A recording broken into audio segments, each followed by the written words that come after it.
Hey everybody, it's me Edward Jones back with a new video. Tools for urban preppers, demolition. I figured it's a good time I got back into that little short series I did about a few years ago, and I want to follow up with a few pieces of equipment that I have.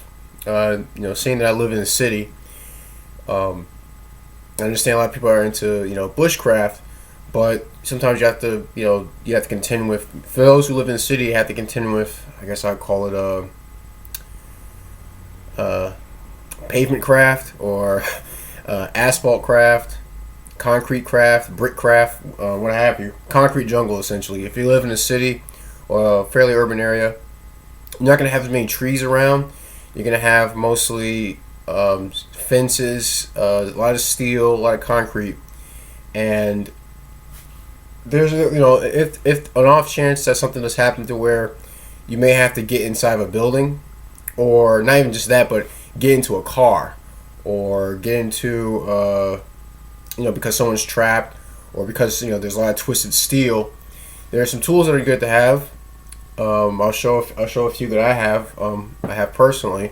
One of the things I will mention I don't have in my collection, but I do plan on working on it someday, is an oxyacetylene torch. Now, I learned how to use that back in high school, and what that does is basically it uses acetylene to heat up the steel, to heat up the material, and then it hits it with oxygen, which rusts it at a super fast rate to where it basically is cutting it, and so it's a cutting torch. And those can be very useful if you're trying to get someone, trying to get into it works as a good entry tool to a car, a building. If you need to get around certain obstacles and a lot of steel that's in your way, a good oxyacetylene torch will do the job. It can also double as a torch for forging. If you're in a situation where you have to make something out of steel, and let's say you have to change its shape a bit, you can use with different torch tips. There's one called a rosebud torch tip, if I remember correctly. We called it the rosebud in class, but it gave like a much wider flame, and it was able to heat up a much larger area than the standard cutting torch tip.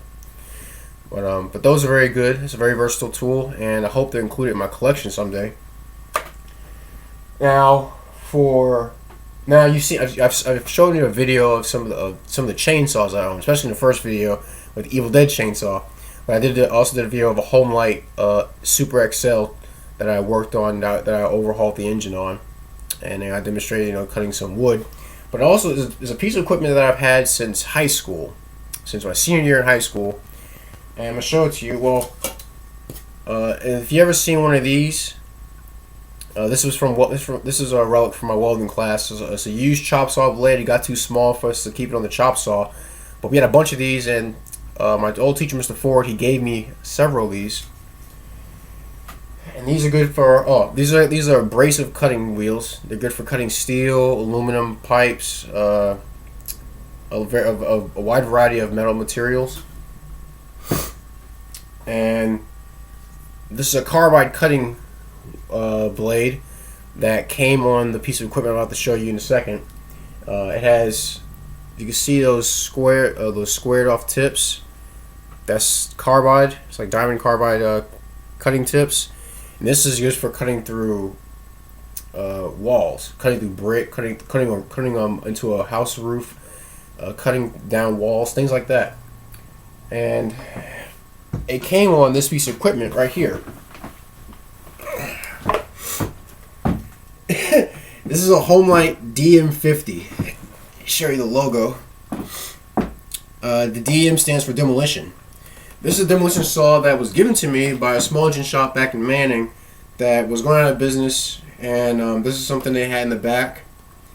Instead of, I guess, it going to the auction, the head mechanic there, he said I can have it. It had it was missing a few parts. It had a carburetor. It had a carburetor missing. Or the carburetor was there, but it was misplaced. There were parts missing off of it. So over the years I've been working on it. I remember one day I actually brought this thing to welding class, and I cut a piece of 1/2 inch steel while the teacher's door was open. He didn't give too much. He didn't give a big fuss about it. So we closed that door. But that's one of the cutting wheels. And I figured since what the heck, I'll start it up for you guys. This one does have just same the simple components that you'll find on a chainsaw. There's your on and off switch. There's your choke, throttle lock. Let's see if I can get it started. I got it started a while ago. Let's see. It has a lot of compression.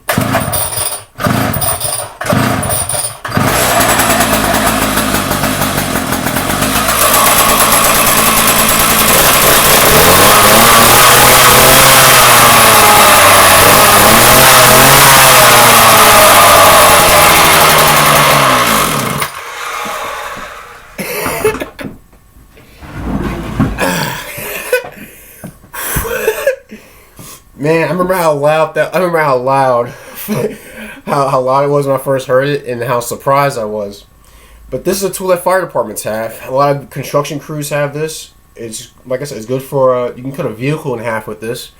You can cut down fences, cut down doors, you can, like I said, with different cutting blades. This was actually the original cutting blade that came on it, and I'm pretty sure it was used for cutting into walls and things like that. But this is a piece of equipment that I have.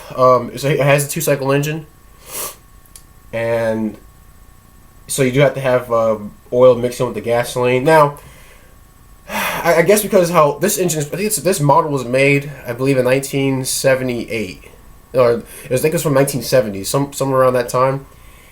And it's not finicky on the type of fuel it uses. I avoid using ethanol, but as far as how old the fuel is, it doesn't really matter. At least from what I found out, I remember had gasoline sitting there from I think maybe about 3 or 4 years, and it cranked up. It took a couple of pulls, but it did start up, and it's a very versatile tool. I use it for cutting a fence that fell over by my house, and in fact, it's also good. It's a master key. A buddy of mine, he lost the key, or the key to his U-lock on his bicycle broke off. So he called me, and I said, "Well, let me see what I can do." So I said, "Let me see if I can get this thing started up, cut the U-lock in 30 seconds." I can imagine it wouldn't be too long before I can cut through a whole bike. But yeah, so like I said, it weighs about, I think, maybe 40 pounds, so it's not light. But a lot of the weight does help with the cutting. Push that to the side, and this is something I got, which I'm sure a lot of guys who do a lot of demolition work themselves have. Reciprocating saw. Now this is a corded model. Maybe someday I'll get a cordless model, but I got this so I can bust down pallets, and I got it from a pawn shop for $50. I got it so I can bust down pallets. So I like to build things. But this really did come in handy when at one of my jobs I had to cut down a freezer. I didn't have the right cutting blade. I still use the cutting blade that was used for cutting through wooden nails. But this did the job fairly well. Like I said, same as with the demolition saw. Make sure you have the right cutting blades for the application you're going to use it for. There's a lot of smoke in here. And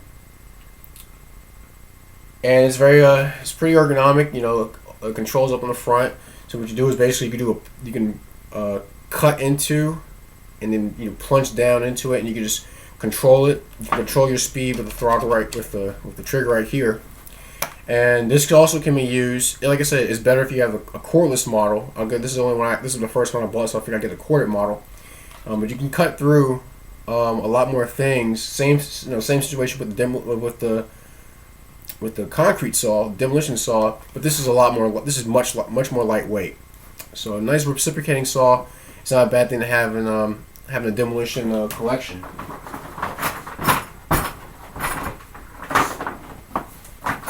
And there's also, no, I don't have one on me right now, but just a simple hacksaw. That's always good for you know, like I said, just cutting through material that you more so find in an urban setting than you would find in a rural setting. But that's my video. Please tell me what you think. Do you know, you have any questions about the tools that I've shown? Anything you want to add to the list would be greatly appreciated. You know, like I don't know, say a crowbar would be a good it's a good also good option to have. I think I may have mentioned that in the video I did a while back.